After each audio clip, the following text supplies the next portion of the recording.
Siempre me encuentro a mí mismo gravitando hacia la analogía de un laberinto. Piensa en el cine negro, y si te imaginas la historia como un laberinto, tú no tienes que estar colgado por encima del laberinto viendo a los personajes tomando decisiones equivocadas. Por eso es frustrante. Realmente quieres estar en el laberinto con ellos, dando vueltas a su lado, y eso mantiene la emoción. Me gusta bastante estar en ese laberinto.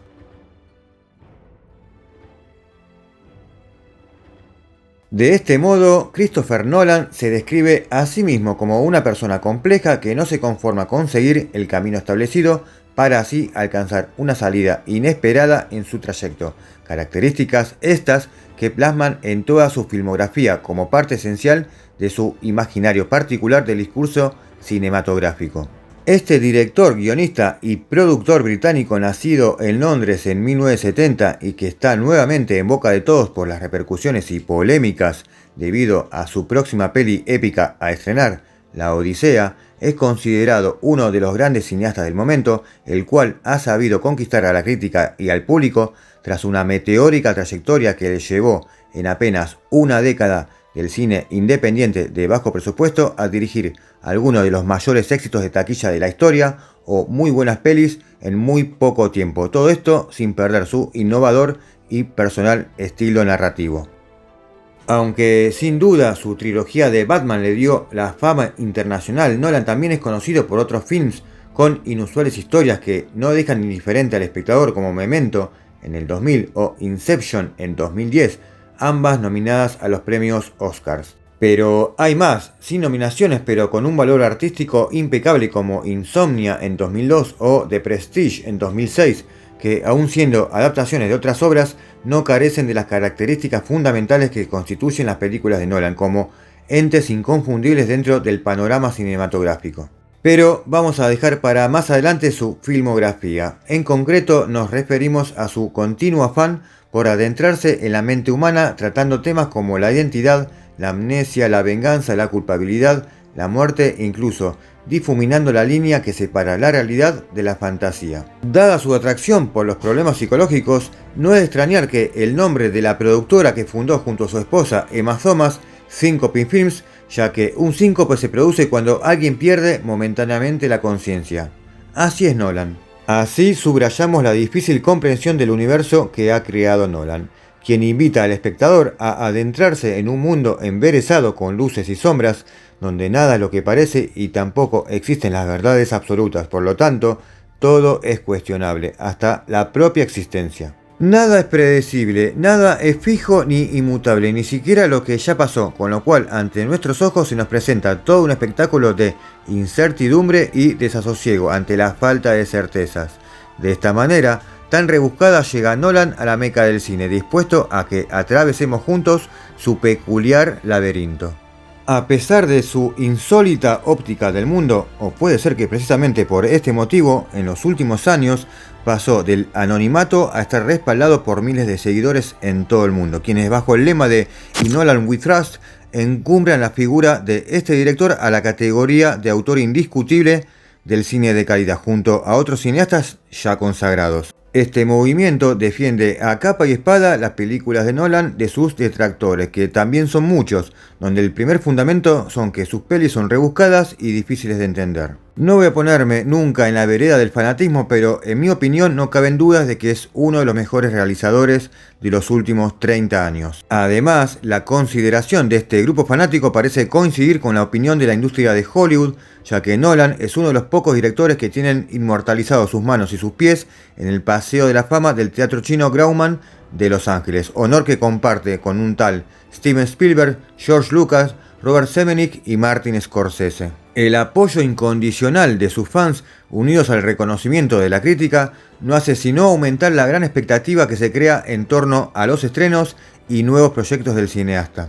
Pero si estás en ese gris entre considerarlo un buen director o malo, voy a ir dejando unas preguntas que voy a ir respondiendo. Como por ejemplo, ¿su popularidad es solo una moda pasajera?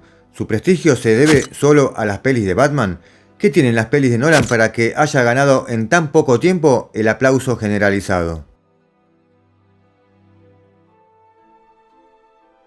Tal como comenté antes, la filmografía de Nolan muestra una serie de inconfundibles rasgos que los voy a denominar como tótems, como los que usan los protagonistas de Inception, al ser elementos personales que nos permiten identificar sus obras frente a producciones de otros realizadores y así saber si estamos o no inmersos en el universo Nolan. El primero de los tótems es la libertad narrativa por la que el director aboga, ya que él afirma que el cine también debe disfrutar de las mismas licencias que la literatura lleva experimentando hace siglos. Y esto se agranda aún más cuando trabaja junto a su hermano, el guionista y también director Jonathan, que también es psicólogo y ayuda a escribir guiones inspirados en la identidad y la memoria. Siguiendo esta premisa, en las pelis Following, Memento, Tenet y The Prestige se narran historias con estructuras temporales fragmentadas, es decir, relatos no lineales donde Nolan juega con el desconcierto temporal. Quizá también Interestelar, del que le hice un video que si no lo vieron, se los dejo acá arriba a la derecha. Pero es otro estilo de película y juega más con la ciencia que con relatos no lineales. Como decía, relatos para retar al espectador a que ordene el rompecabezas cronológico. En especial, la reconstrucción inversa de los hechos que aparecen, por ejemplo, en Memento, supone un aporte relevante, ya que nos introduce en la mente del protagonista al asemejarse a su intermitente y confusa forma de pensar. También se pueden intercalar flashbacks, como por ejemplo la imagen de la ropa ensangrentada en Insomnio, que sirven de cebo para que sigamos atentos a la espera de una explicación a esa imagen. Tampoco debemos olvidar el uso de saltos temporales tanto al pasado como al futuro, real o imaginario, en muchas de sus pelis ya mencionadas, obra que desafía al tiempo, ofreciendo un final abierto, brindando así a la audiencia la oportunidad de participar en la escritura del relato. Y está en vos decidir, pensar y darle tu final. Entonces, al no concluir y sembrar la duda, la película traspasa las fronteras de la pantalla y se prolonga en el tiempo al provocar un diálogo entre los espectadores que intentan buscar una solución.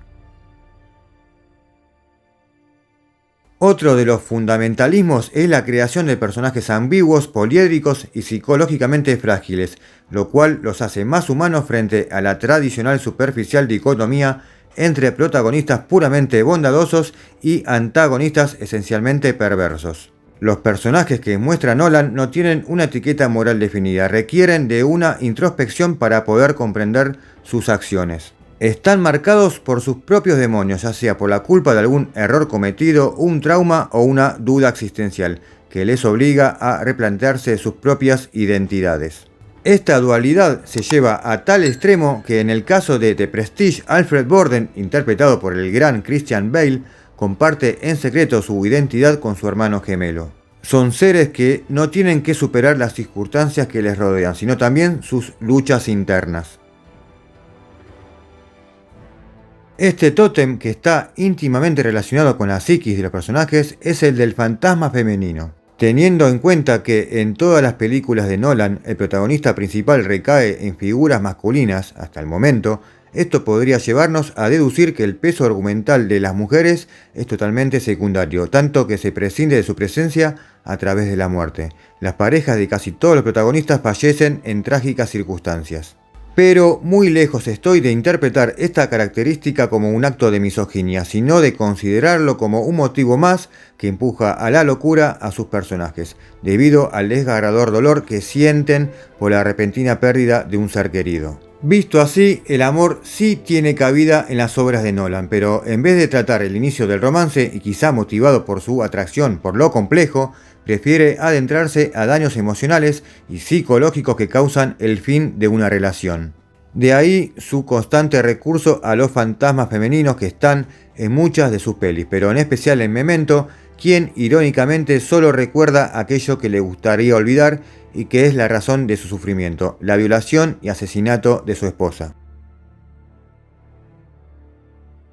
Con tales personajes es lógico que los trastornos psicológicos y obsesiones sean otro de los tótems de la filmografía de Nolan, y muestra de ellos son el voyeurismo de Bill en Following, la amnesia de Leonard Shelby en Memento, el insomnio de Will en Insomnio, la soledad de Bruce Wayne, la vulnerabilidad y abnegación del soldado Tommy en Dunkerque, el tormento de Oppenheimer en la peli homónima, el deber y los focos emocionales de Cooper en Interestelar, la autodestructiva rivalidad entre los magos en The Prestige y más. La frustración, el sentimiento de culpa y la melancolía están presentes en sus films como cargas que tienen que soportar los protagonistas de estos thrillers. Lo mismo ocurre con el concepto de justicia, un asunto polémico si prestamos atención a los actos que llevan a cabo algunos personajes en defensa de dicha meta, porque el fin justifica los medios, como argumenta el personaje de Pacino en Insomnia al confesar que manipuló las pruebas de un caso para asegurarse de que el asesino fuera encarcelado. Además, la frontera entre la verdad y la mentira se hace difusa en las obras de Nolan, donde propone asumir una actitud escéptica ante la necesidad de conocer siempre las evidencias de los hechos. Y es más, puede que lo falso sea más beneficioso en algunos casos, como le confiesa Teddy a Leonard que le dice que se miente para ser feliz en Memento, o como cuando le mintieron a Oppenheimer, pero con una finalidad que él supo cuando ya era muy tarde. Aparte de las características anteriormente mencionadas, hay una figura que siempre estará irremediablemente unida al legado Nolan y al que le debe el éxito mundial que ha cosechado en los últimos años y que le abrió grandes proyectos en el futuro. Un personaje por el que el director británico ha afirmado tener una gran fascinación y cuya controvertida personalidad encaja a la perfección con la problemática idiosincrasia de los protagonistas de los films de Nolan. Y es más, resulta curioso pensar que Nolan estaba destinado a llevar de nuevo a la gran pantalla a este héroe del cómic, cuyo símbolo célebre ya aparece proféticamente en su primer largometraje, en la puerta de Bill en la peli Following. Por si aún quedan dudas, que no creo, resolvemos el misterio. Nos referimos obviamente a Batman y a la trilogía que se ha convertido en todo un fenómeno cinematográfico, recaudando 2.500 millones de dólares en todo el mundo. Cuando Nolan aceptó el proyecto, asumió el reto de buscar el modo de atraer la atención del público hacia una historia demasiado conocida y cuya última versión cinematográfica, Batman y Robin de 1997, fue un fracaso y que casi sepultó para siempre a nuestro héroe murciélago. Casi una década después, el justiciero volvió al cine, iniciando una saga con un exitazo que incluso se la conoce más por la trilogía de Nolan que por la trilogía del Caballero Oscuro, dando a entender la importancia de este director. La trilogía comenzó en 2005 con Batman Begins, un film que muestra los orígenes del héroe de DC Comics a través de los sucesos que llevan a Bruce Wayne a convertirse en Batman, lo cual le supone una dura preparación física y emocional. Nolan hace mucho hincapié en este último asunto que a grandes rasgos podemos resumir el argumento de la película en una sola palabra: miedo. Es decir, el Caballero Oscuro es un héroe que surge de la ira y la venganza por la muerte de sus padres, pero también se guía por el terror, llegando a utilizar sus propios temores contra sus enemigos, porque mis enemigos compartirán mi miedo, dice Bruce en una escena de la película, refiriéndose a su trauma infantil con los murciélagos. What bets, Oscar Wayne? Bets frighten me. This time my enemies shared my dread. A esto se le suma la elección de un villano, el espantapájaros, interpretado por el genial Cillian Murphy, que más adelante repitió rodaje con Nolan en Oppenheimer, quien mediante un gas tóxico tortura a sus víctimas, sacando a relucir sus fobias más aterradoras. Este antagonista aparece en toda la trilogía, aunque en la segunda solo hace un brevísimo cameo. Quizá como reflejo del miedo será un sentimiento constante al que debe enfrentarse el hombre murciélago. Y ya que estoy con este tema, si quieren que haga un video sobre cómo se gestó esta trilogía, dejen en los comentarios "quiero un video de Batman". En esta saga, el personaje de Batman está interpretado por Christian Bale, que también repitió trabajo con Nolan, antes en The Prestige, quien fue elegido para este papel por su intensidad y total entrega a la hora de representar un personaje, y básicamente porque es uno de los mejores actores de esta generación. Batman en sí mismo es una figura paradójica porque es heroico, pero trabaja fuera de la ley. Eso plantea preguntas. Es como un héroe y antihéroe a la vez, porque está muy cerca de convertirse en villano. Su altruismo es sensacional, pero sus motivos no son muy saludables. Ese lado oscuro del murciélago le hace tener más rasgos en común con sus enemigos de los que tendría un héroe tradicional de moral intachable. Y esto es uno de los grandes logros de Nolan en esta trilogía, que no se asemeja a ninguna otra peli del hombre murciélago. Y si mencionamos a los antagonistas de la saga, hay uno que sobresale por todos los demás: el Joker de The Dark Knight del 2008, cuyas acciones minan notablemente la fuerza de Batman, tanto por los asesinatos que comete como por el debate que plantea sobre el bien y el mal, hecho que se aprecia perfectamente en este diálogo. See? You wanted me. Here I am. I wanted to see what you'd do. And you didn't disappoint. You let 5 people die. Then you let Dent take your place. Even to a guy like me, that's cold. Where's Dent? Those mob fools want you gone so they can get back to the way things were. But I know the truth. There's no going back. You've changed things. Este villano, interpretado por un genial Heath Ledger, ganador de un Oscar póstumo, acaparó por completo la atención de la gente. Otro golazo de Nolan. La tercera y última, de Dark Knight Rises del 2012, nos encuentra a un Batman alejado de la acción tras autocondenarse al ostracismo, pero cual ave fénix resurge de sus cenizas cuando la ciudad era acechada por Bane, el villano de la peli. Película en la cual no quedó lejos de la controversia, ya que muchos acusaron a Nolan de transmitir ideales subversivos en el film, mientras que otros denunciaban la postura reaccionaria de Batman. Como decimos en mi país, no hay boronga que les venga bien. Nolan vuelve en 2014 con Interestelar, una película de ciencia ficción y ciencia, pero de mucha emoción también, donde junta a todos los tótems en una misma peli, porque a esa libertad narrativa y a su fanatismo por el manejo del tiempo y espacio le vino como anillo al dedo filmar esta peli, donde se dio el lujo de jugar con viajes en el tiempo, teorías de la relatividad y agujeros de gusano y mensajes encriptados. Nolan es un fanático de la ciencia y también de hacernos un nudo en la cabeza. En The Prestige le da una gran importancia a Nikola Tesla, el más grande inventor de este siglo y creador de la corriente alterna, entre otras cosas, y antagonista de Thomas Alva Edison, creador de la corriente continua. En esta peli no solo hay rivalidad entre los magos, sino entre estos dos científicos.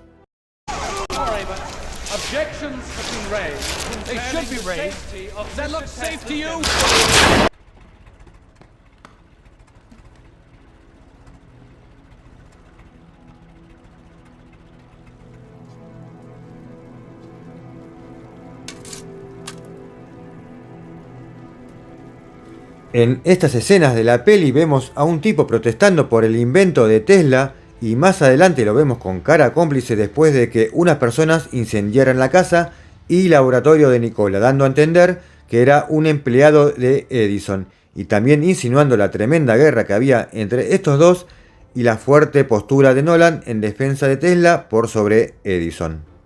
Pero, ¿por qué incluyó Nolan a estos dos tipos en una peli de magos? Simple, porque es Nolan y tiene sus tótems a su favor. En Oppenheimer, por ejemplo, incluyó a Albert Einstein aconsejando al creador de la bomba de hidrógeno, charla que nunca sucedió en la vida real, pero Nolan se dio y nos dio un gusto. En Interestelar se dio el lujo de guionar la película con Kip Thorne, ganador del Premio Nobel de Física. Quentin Tarantino admitió que tuvo que verla 3 veces para entender la construcción temporal de la que, según él, es la segunda mejor película de la década pasada, Dunkerque. Esta peli del 2017, con 3 historias, una en tierra, otra en mar y otra en el aire, para narrar los acontecimientos de algunos héroes anónimos en aquella derrota inglesa con sabor a victoria. Quería experimentar con el tiempo, dijo Nolan sobre esta producción bélica que fue un éxito mundial. Como si no hubiera experimentado antes, ¿no? La música de Hans Zimmer, otro fiel acompañante de Nolan, es como un incesante tic-tac de un reloj premonitorio del caos en las costas francesas. En el libro Nueva refutación del tiempo, Jorge Luis Borges citaba la sucesión de momentos indivisibles para penetrar en un mundo de impresiones evanescentes sin la arquitectura ideal del espacio, un caos, un sueño, un laberinto intangible. Es decir, un mundo hecho de tiempo. No es casualidad que cuando le preguntaron a Nolan qué libro llevaría a una isla desierta, el director respondió que la obra completa de Jorge Luis Borges. En el cuento El jardín de los senderos se bifurcan, Borges hablaba sobre una serie infinita de tiempo en una red creciente de tiempos paralelos, divergentes y convergentes. Para Marx, el hombre era apenas una carcasa del tiempo, porque el tiempo es todo y el hombre es nada. En Tenet, del 2020, quizá la película más compleja y rebuscada de su filmografía, el protagonista ni siquiera tiene nombre. Hay edificios que explotan, se reconstruyen y vuelven a explotar, personajes que corren en reversa y situaciones que van y vuelven en el tiempo. Está buena, sí, pero es difícil de entender. Y quizá esa sea la grandeza de Christopher Nolan. Mientras muchos directores filman historias, él filma preguntas. Preguntas sobre el tiempo, la memoria, el destino y ese deseo tan humano como comprender lo incomprensible. Jorge Luis Borges escribió una frase que parece escrita para el cine de Nolan. El tiempo es la sustancia de la que estoy hecho. Y toda su filmografía pareciera girar alrededor de esa idea, recordándonos que el tiempo es lo único que nunca podemos recuperar. Pronto veremos qué va a pasar con la Odisea, veremos si mantiene su increíble forma de hacer cine. Mientras tanto, en Nolan confiamos.